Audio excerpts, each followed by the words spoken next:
Sale,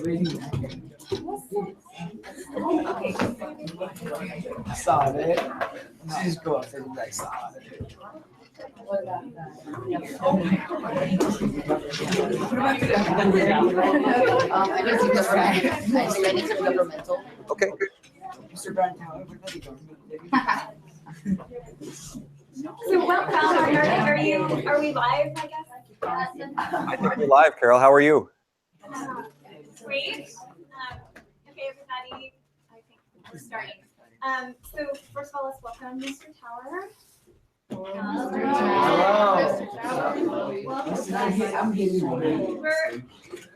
a little informal today, some of us because it's pajama day.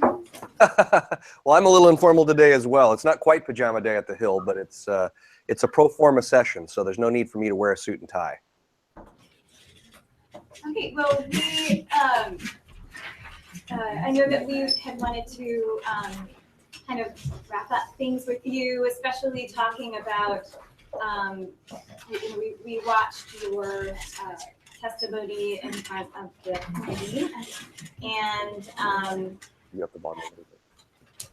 can you hear us? I can hear you. It's just a little light, so I just asked Dave to turn up the volume. Okay, so yeah, so we watched your testimony, and we know that the legislature is in special session, and so some of our questions have to do with that, and but you're hoping maybe to keep this a little informal, and you can ask us questions.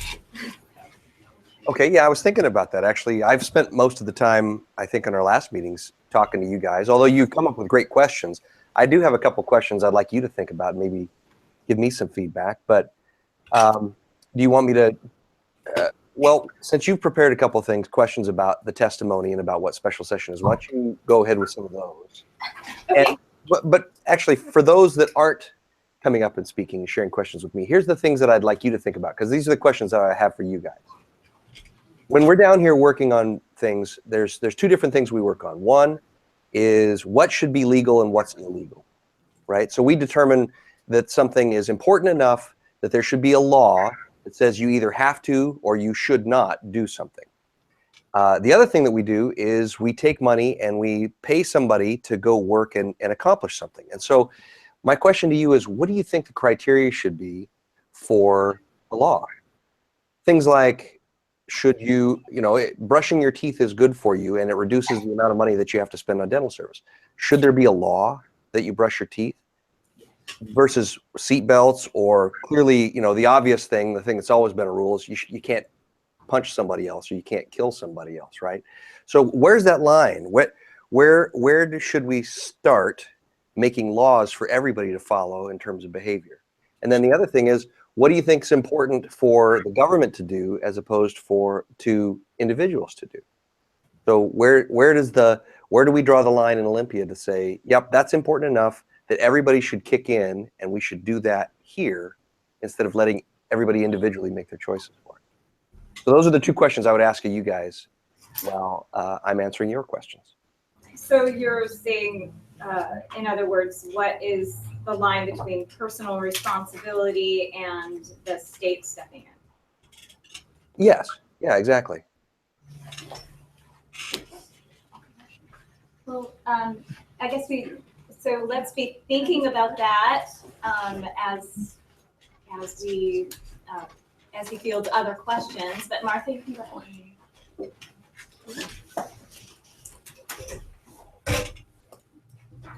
Good morning. My name is Martha. I was wondering what you do when the legislative season is over. Well, Martha, that's a great question. Actually, being a lobbyist during the interim is a really, really nice job to have, because most of what I do is I go out and I meet with people. I talk to my clients about what it is that they do for a living, and I have clients that recycle cars. I have clients that provide health care, and I get to meet with all of them and find out what it is that they do for a living, so that when I come back down and we talk about the laws that relate to them, I have a better understanding of what they do, so I know how the laws will affect them.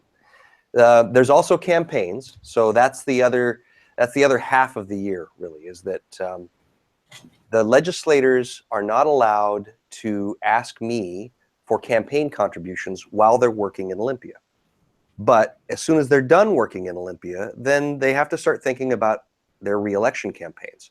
And so a lot of what we'll do is we'll go around and meet with people that want to be elected, and I'll go to fundraisers and I'll talk to people about why it is that they want to be elected, so that I have an idea of where they're coming from. So when I have an issue that I want them to work on with me, I know how to approach them, how to talk to them.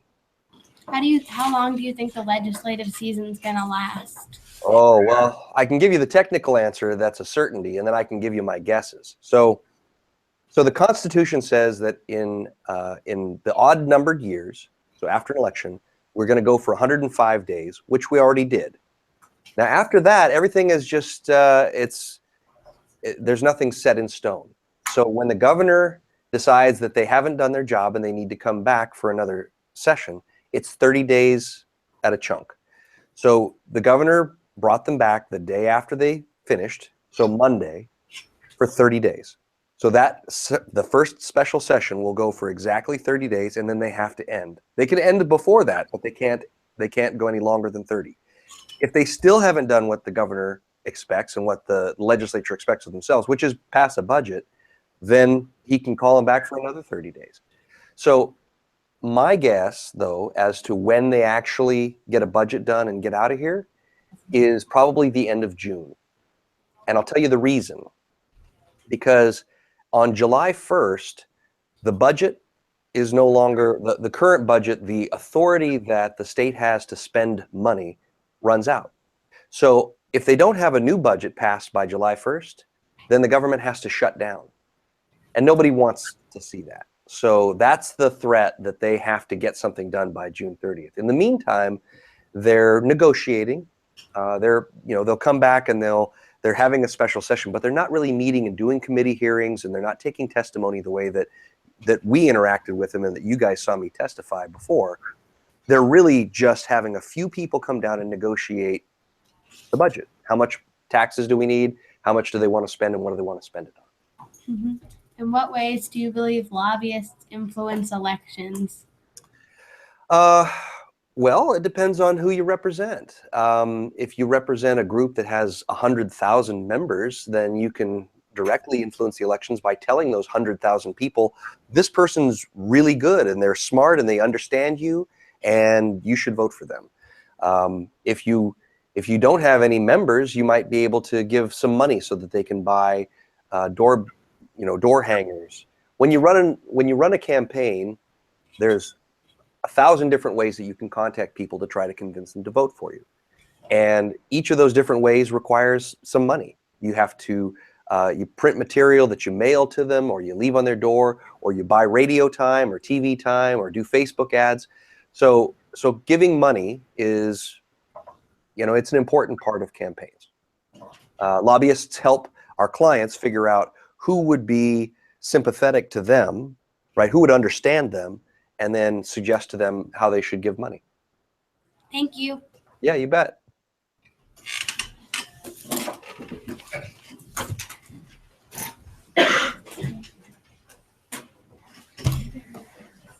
Good morning, Mr. Towers. My name is Eva, and my question for you is, have you ever lobbied for such a young age, like 7th grade? And if you have, or what are the differences from lobbying from a 7th grade class to someone much older than us? Well, no, this is my first Capital Classroom, so I've never actually worked on behalf of clients quite like you guys. And I don't know that there's much of a difference, except to say that, well, no, there isn't that much of a difference. Even with my sophisticated clients, they don't really understand the legislative process terribly well, right? So a lot of what I do is I educate them about how the legislature works and how to get bills passed and what the bills say and do. And so it's a lot like working with a class. And maybe the difference is that you guys don't presume to know, right? My other clients, they don't know any more about it than you guys do, but they think that they do. And so, so a lot of times when I'm talking to them, they'll insist on certain things, and I have to very delicately explain that the world doesn't work the way that they think it does, and they should really go this other direction. Now, in the end, if they want me to do something that I don't think is going to work, I still have to go and use that tactic and do it for them, unless I feel that it's going to hurt my reputation. And so I had an example of that with a client that we got a bill out of the House, 82 to 16. It was a really good vote, but it went over to the Senate, and the Senate didn't like it. And I couldn't get it to get out of committee in the Senate. So we came back and huddled, and they said, you know what, we should make it even harder. We should make that bill worse from the Senate's perspective so that we can negotiate it down. That way they can make changes to it, and we'll ultimately end up back where we want to be. That's not a good idea. That's not a good tactic. But I lost the argument with them, and so we went forward and did that. With you guys, I love that you listened to me. And so if we were talking about negotiating on the Tobacco 21 bill, I feel like you guys would be the perfect client, because you'd actually listen to my professional advice on that. Do you believe in bipartnership? You mean bipartisanship? Yes. Yeah, so having both Democrats and Republicans working together? Yes, I actually feel that people who just line up with one side or the other are not very effective at coming up with change. It's the people in the middle who end up making the important decisions, right? Because if you have to get 50 votes in the House and you got 48 on one side and 48 on the other, then you only have 2 votes that really matter. It's just like in the general elections. When you see those elections that, where 1 million people vote, but it comes down to just 100 that make the difference between winning and losing, those are the 100 that you need to reach. So bipartisanship is extremely important. I don't like rhetoric. I don't like coming down and working just on, this is part of the platform. I like to be reasonable and thoughtful and tell people exactly how something's going to affect them and show them their own self-interest in what I'm working on. Thank you. Yeah, thank you.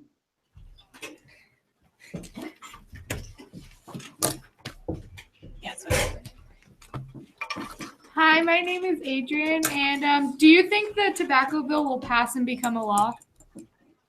I think that it will in time. It's not going to pass this year, but I do think that it will eventually pass and become a law. Yes. Sometimes big things like that take 6, 10, 12 years, or even more. If it's something that's important, I think that you have to stay with it over multiple years. And this isn't the first year that bill's been introduced. So ultimately, yes, I do think it will pass, but I'm not sure how old you guys are going to be when it does pass. Okay. And what do you think will be the hardest part for the bill to pass? So, like, example, the Senate or the House? Well,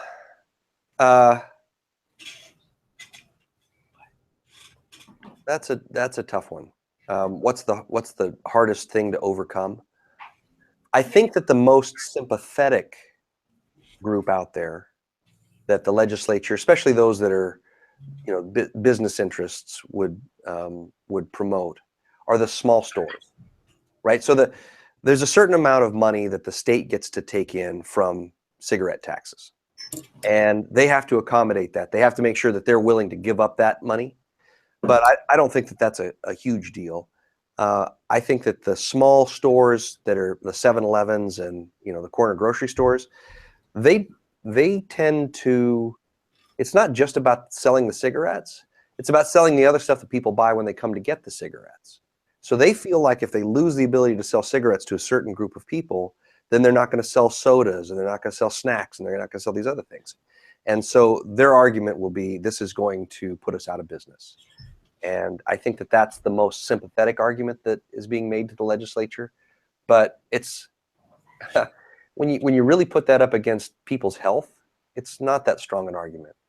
But it's something that the legislature doesn't move quickly on big issues that will hurt somebody. Do you think there's sympathy for the little guy overall in our legislator? And that is a great question. Because there's a lot of speeches about the little guy, right? I mean, everybody wants to be the champion for the little guy. But the little guy is usually so busy making a living and doing their thing that they don't get to come down. They don't have lobbyists who come down and really engage in public policy all the time, because when you're little, you're busy focusing on your job or your business or school or whatever. So I think that there is some sympathy, but unfortunately, if push comes to shove, I think that the big guys tend to win out because they're more concise, they're more organized, and they can act. As a single unit, whereas the little guy tends to be kind of scattered and unsure of himself. Okay, thank you. You bet. Great. Yeah, good job, Adrian.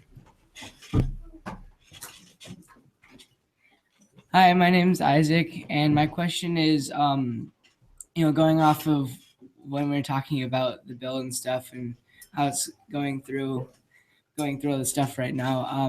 Where is it right now, the bill? So when the legislative sessions are kind of like school years or classes, right? You have to pass the class during this year. And if you don't pass it, if you fail it, you've got to start back over and you have to go through the whole class. And you may know some of the things about the subject matter, but you still have to go through the whole class. It's the same thing with bills. So when the legislature ends, any bill that hasn't passed gets put back to its house of origin and reintroduced. So technically, they all went back to the starting line. Now, because the House at least, has seen the bill and done some work on the bill, they could skip some of the process. It'd be like skipping the first couple chapters of the textbook. But they still have to pass the bill, and then the Senate has to pass the bill in the same special session. So at the moment, they haven't done anything in the special session to move bills forward. So everything is just right back at the starting line. So since you're saying that you don't think it's going to pass this year, you think it's going to have to just go through the cycle again?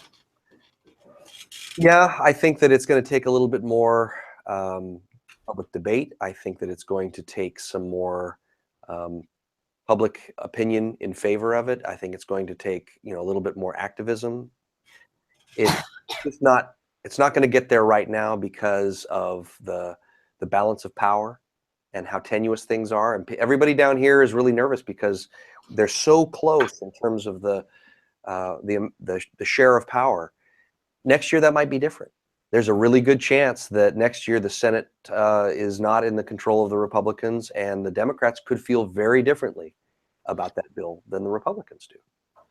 So every year has a different personality, and every year there's a completely different set of voices that get to talk on issues like this. So yeah, I don't think the tobacco bill is going to happen before June, but it might happen in 2018, or it might have to wait until 2019 or 2020. So in this case, do you think our legislator is set up not to pass bills easily? Yeah, I would say that that's definitely the case. I mean, think about it. A law that gets passed applies to every person in the state. So we don't want them to just do something easily, right? The whole idea is to make it hard to change the law. I think it's appropriately hard to change the law. And if the legislature's not acting, right, if there's something that the people really want, the legislature just won't do because they don't have they're not convinced that it's the right thing, or they're not brave enough to do it, whatever, then we can go and file an initiative. And do you guys know what an initiative is? If you write a law that you want, and you go file it with the Secretary of State and get enough people who are registered voters to sign that they want that to be a law, then you don't need the legislature. You can send that right to the ballot, and if we all vote on it in November and more than half of us say yes, it becomes a law without the legislature doing anything.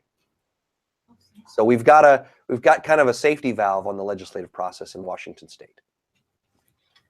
Okay, thank you. Yeah, you bet. Thanks, Isaac.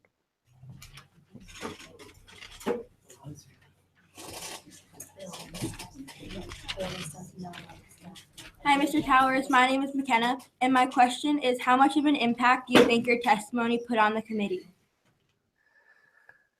Oh, well, that's a good question. I think that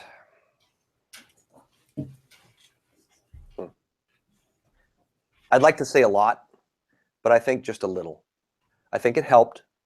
I think that having those people who would be affected by the law speak in favor of it, in this case, was a very positive message. Now, we weren't the only ones to bring that message. If you saw the testimony, that there were other high school students and others who came down to testify in person. And I think that in total, having students speaking in favor of it was a very, very positive thing that did affect the opinions of those who had to vote on the issue. But in the overall, I mean, I think that probably 90% of the people that were on the committee had personal feelings about this and had already decided which way they were going to go before the testimony, which that's fairly typical, actually. It's not just on this issue, which is why if you're going to be serious about getting a law passed, you can't just wait until the legislature introduces it and has a committee hearing. You need to go out and actually be communicating with those legislators while they're in your home district. You know, they need to come into your school and meet with you and see what you're talking about and really understand and trust you, so that when you say this is important and I want this, then they're already, when they walk into that committee hearing, they're already going to side with you. So they're human beings, they're regular people just like us, and they don't wait until the last minute. Most of them don't wait until the last minute to make a decision. So you shouldn't wait until the last minute to tell them how you feel. Okay, thank you. Yeah, you bet. Oh, what if I haven't answered the question?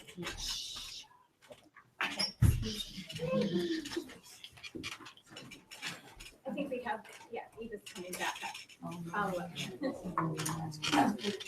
I haven't answered the question that she asked. Okay. Hello, I am back. Hello. I think I have my opinion or answer on the question that you asked us at the beginning. Cool. Where do you draw the line between something being your responsibility as a citizen or becoming a law? Yes.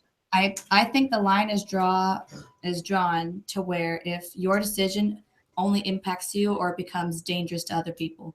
If you don't brush your teeth, you're just gonna have bad teeth. That's your problem. Whereas like wearing a seatbelt is preventing something dangerous from happening, and when it starts to affect other people, that's where the law should be drawn, because you're bad or good. If you make a bad decision, other people should not have to suffer for that.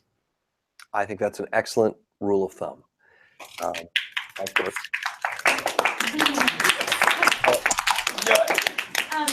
So now, That was not necessary, guys. Yes, it was. so now but the question becomes a little bit more tricky when you think about things like, well, like seatbelts. You're protecting yourself, right, when you wear your seatbelt. And I'm not saying, I think that your answer is absolutely correct. I believe the exact same thing. But the question is, what of your behaviors affect other people? Or when it starts to affect other people, or it becomes dangerous to yourself or other people. Got it.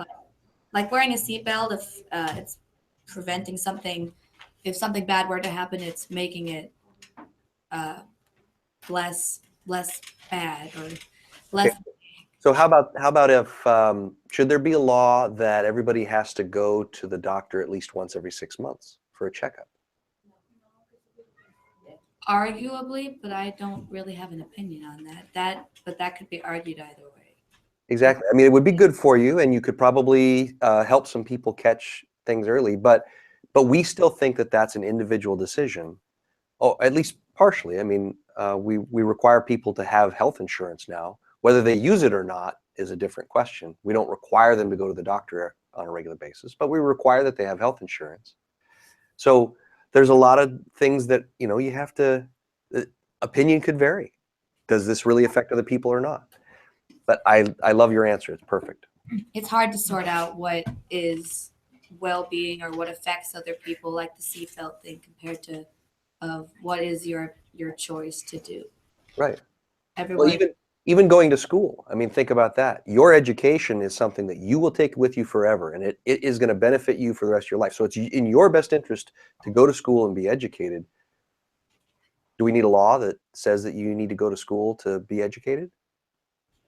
And I would say yes, because your decision, your ability to go to school is affected by whether or not it's required, and other people have to contribute to that. But really, should everybody go to college? Should we have a law that says everybody can go to college? All these things that we interact with each other in such detail every single day that there is very little that we do that doesn't affect somebody else.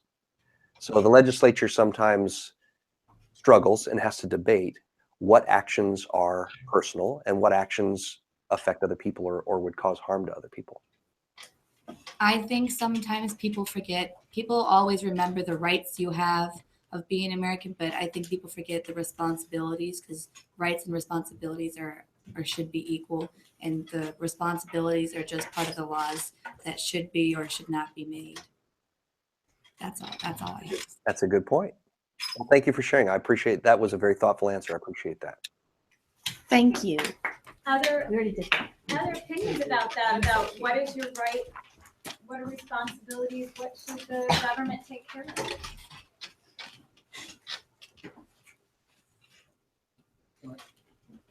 I mean, does everybody agree with Eve's answer? Yes. So then what?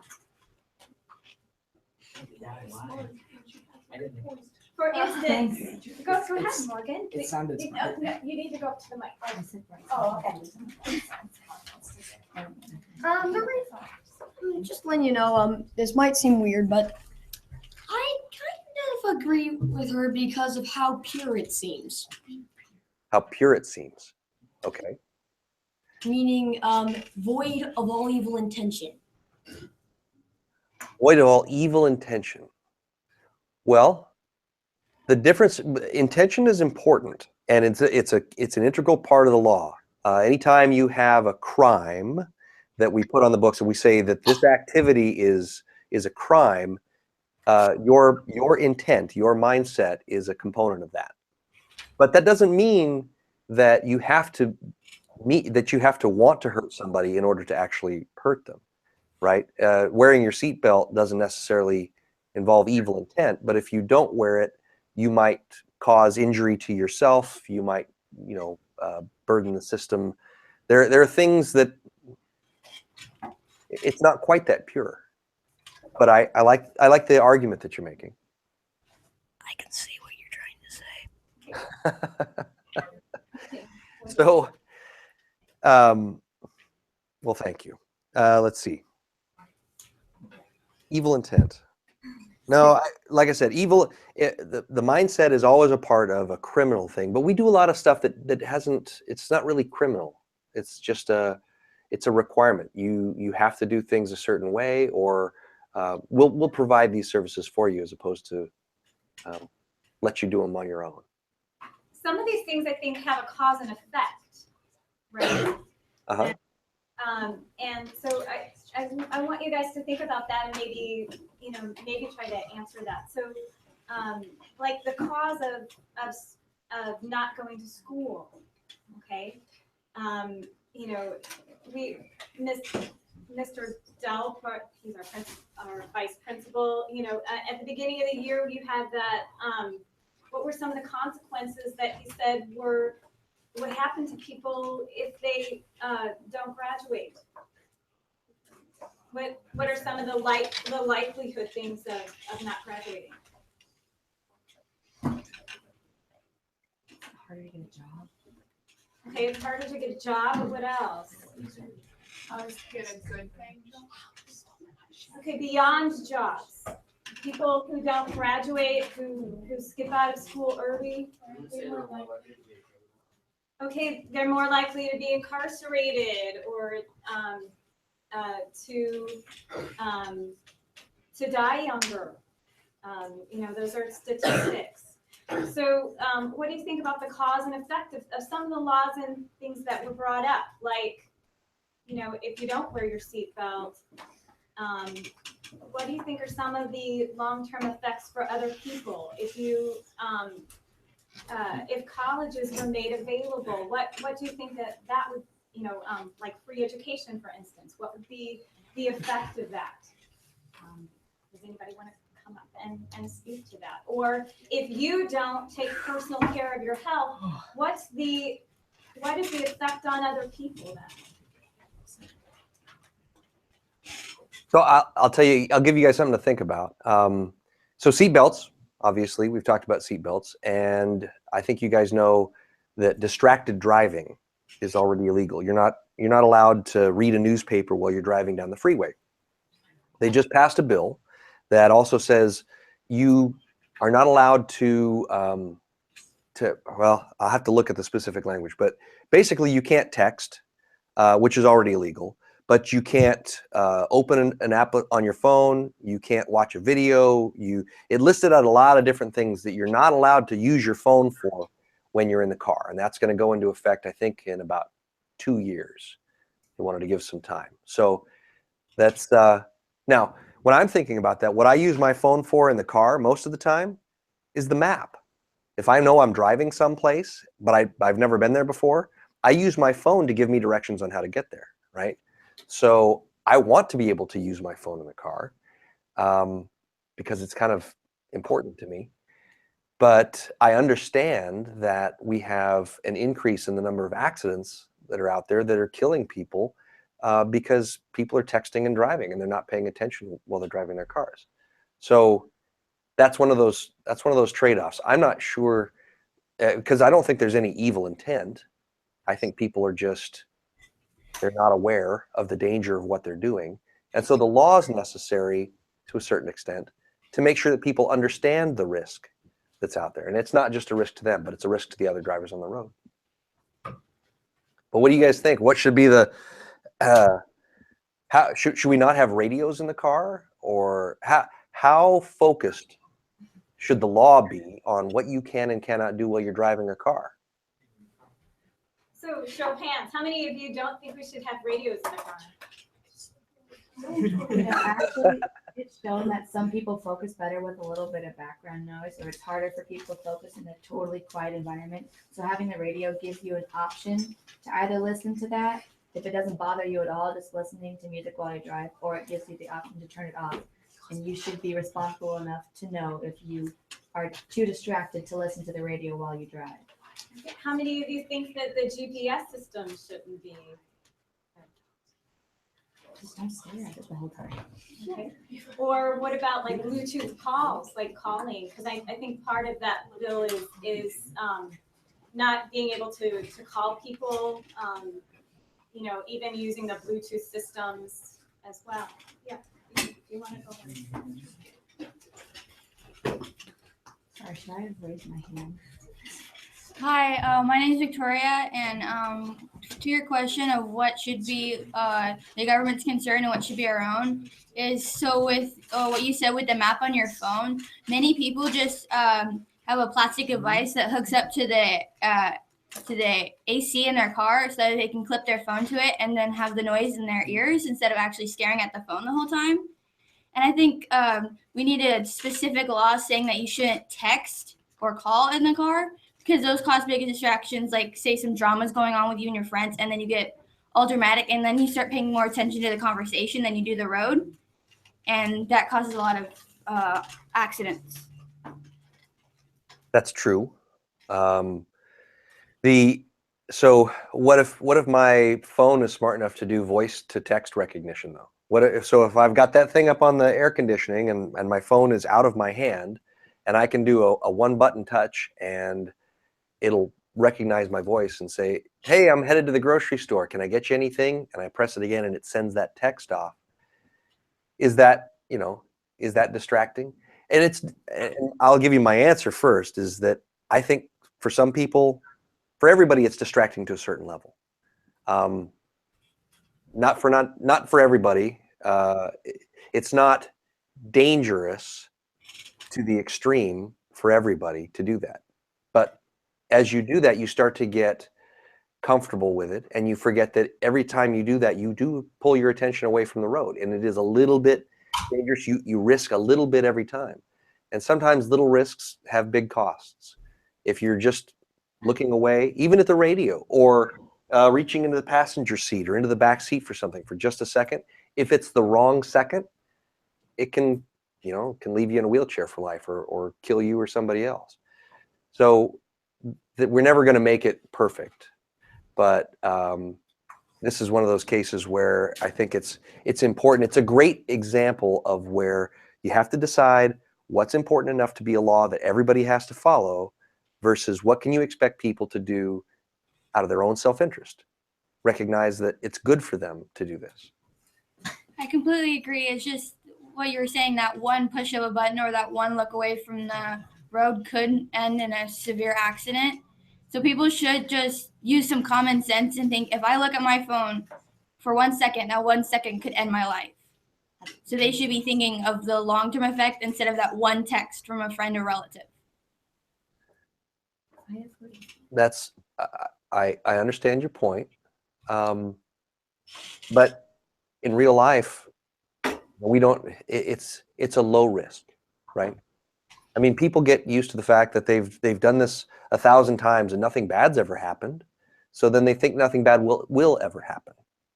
And the benefit, of course, is, well, I would hate to get home and find out that my son is sick and that I needed to pick up some medicine at the store for him on the way home, right? So your communications, you do things that you think are trade-offs. But well, I'm sorry, I'm wandering into the weeds a little bit. This is a good conversation though to have. Go back. What was tell me again what your point was?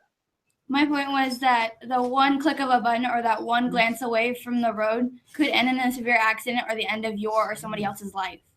So you should be thinking of the long-term effect instead of that one text or that one call that you missed. This is true. This is true. We should be, but not everybody does. People get distracted. And not everybody's as equally good a driver. I have a friend of mine who's a pilot, and he points out that in the cockpit of the airplane, he has probably 100 times as much information in front of him as you would have on your smartphone in your car.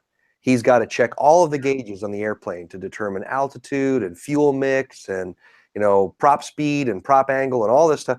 And he has to regularly check all of these things while flying the plane. You train yourself to be able to do that and to still maintain your focus on the key mission of flying the airplane. I just think that people get lulled into a sense of false security when they're driving their car, because unless you've had the experience of actually being in a car wreck, you think that it'll never happen to you. And so you're not trained to be as cautious as you should be. And sometimes that's why we have to have a law, is just to remind people, you need to pay attention. This, even if it hasn't happened to you yet, it's happening to other people and it could happen to you. So buckle up, put the phone down, pay attention to when you're driving. Oh. Oh my God, that's the end of I thought you were listening. You guys?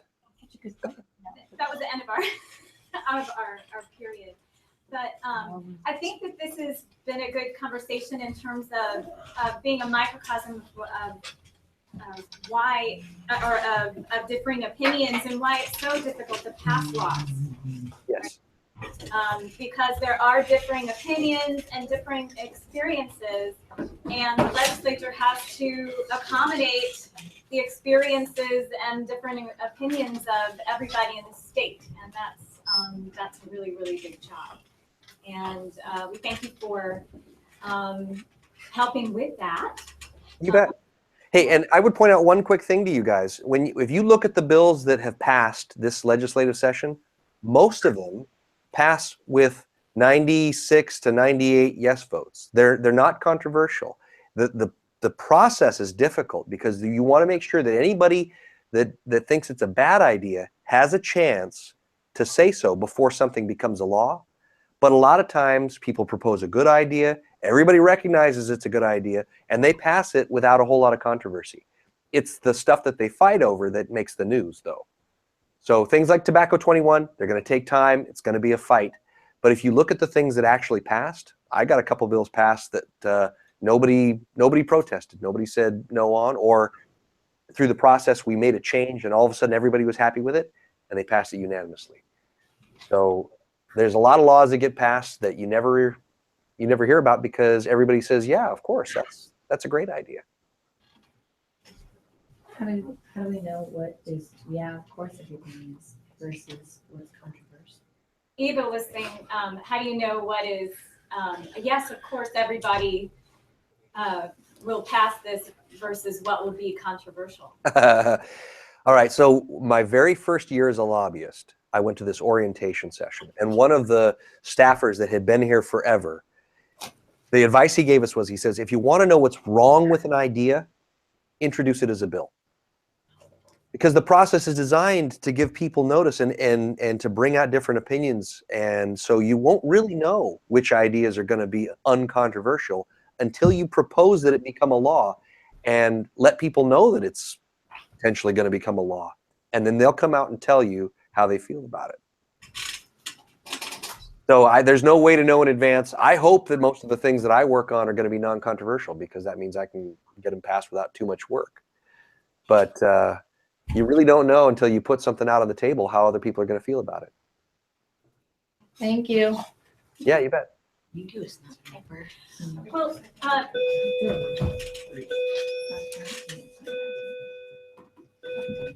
always happens. Mr. Tower, it's really been wonderful working with you. We have to kind of move on. Yep. But everyone, let's thank Mr. Tower for his work with us this whole the whole session so far. Thank you. Thank you guys, and thank you, Ms. Nijeski. And I apologize again for mispronouncing your name in testimony. And we're 7th grade, not 8th grade. You guys are 7th grade?